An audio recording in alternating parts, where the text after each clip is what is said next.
KMC மருத்துவமனை இன்றைய சூழல் மிகவும் அற்புதமான ஒரு ஆஸ்பத்திரியா மாத்தி அமைச்சிருக்கிறாங்க. மிக மிக அழகா, இது ஆஸ்பத்திரி மாதிரி தெரியல, அவ்வளவு அற்புதமான வேலைப்பாடுகள். இதுவரைக்கும் இருந்த பழைய பில்டிங் எல்லாமே இடிச்சிட்டாங்க. இப்போ புதுசா கட்டி இருக்கிற பில்டிங்கு ஹாஸ்பிட்டல் மிகவும் சூப்பரா இருக்கு. இதை பாக்குறீங்களா? இந்த இடம்தான் நோயாளிகளை பார்க்க வரும் மனிதர்கள், நோயாளிகளுக்கு ஆதரவாக இருக்கும் உறவுகள் இங்கே தங்கி உணவு அருந்துவதற்கு மிகவும் சிறப்பா ஏற்பாடு நடந்துகிட்டு இருக்கு. இது கேஎம்சி ஹாஸ்பிட்டல் தானா அப்படிங்கிறது நமக்கே ஆச்சரியமா இருக்கு.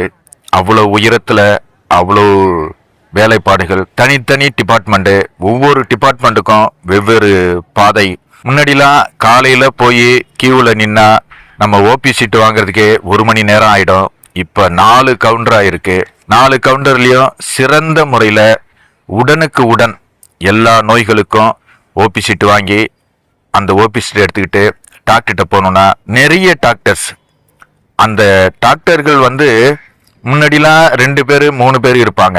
இப்ப பாத்தீங்கன்னா அதிக டாக்டர் வந்திருக்காங்க. அதிக டாக்டருங்க நமக்கு வைத்தியம் பார்க்கறாங்க. சிறப்பான ஒரு மருத்துவமனையா தமிழ்நாட்டுல ஜிஹெச், அடுத்தது கேஎம்சி, அடுத்தது பாத்தீங்கன்னா ஸ்டான்லி மருத்துவமனை, அடுத்தது ராயப்பேட்டை, இந்த மாதிரி மருத்துவமனைக்கு போய் இலவச மருத்துவம், அதுதான் உலக தரத்துல இலவச மருத்துவமா இங்க பார்த்துக்கிட்டு இருக்காங்க. எத்தனையோ காணொளிகள் பார்த்திருப்பீங்க, எவ்வளோ வீடியோக்கள் பார்த்திருப்பீங்க.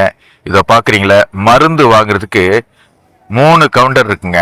அந்த 3 கவுண்டர்லயும் மாத்திரை வாங்கிட்டு மருந்து வாங்கிட்டு வந்துடலாம்.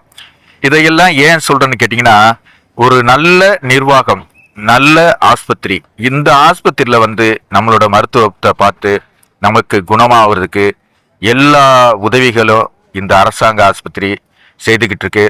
இதுவரைக்கும் இருந்த நிர்வாகம் வேறு, இப்போ இருக்கிற நிர்வாகம் வேறுன்னு தான் எனக்கு தோணுது. ஏன்னு கேட்டிங்கன்னா, அவ்வளோ சிறப்பான ஒரு வைத்தியத்தை கொடுக்குறாங்க. ரத்த டெஸ்டாக இருக்கட்டும், யூரின் டெஸ்டாக இருக்கட்டும், எல்லாமே ஒரு 3 மணி நேரத்தில் நமக்கு ரிசல்ட் கொடுத்துட்றாங்க. அப்போல்லாம் 3 நாள் ஆகும். இதை பார்க்குறீங்களா? முன்னாடிலாம் இந்த இடத்துல மிகவும் ரொம்ப ரொம்ப கூட்டமாக இருக்கும். அதையெல்லாம் தவிர்த்துட்டு கேஎம்சி மருத்துவமனைக்கு வாங்க. ஜிஎம்பி மாயவரம் வாசனை யூடியூப் சேனலை சப்ஸ்கிரைப் செய்து ஷேர் செய்து கமெண்ட் செய்யுங்கள். நன்றியுடன் அப்துல்லா மாயவரத்தான். கடவுள் மனிதனை படைத்தானா? மனிதன் கடவுளை படைத்தானா?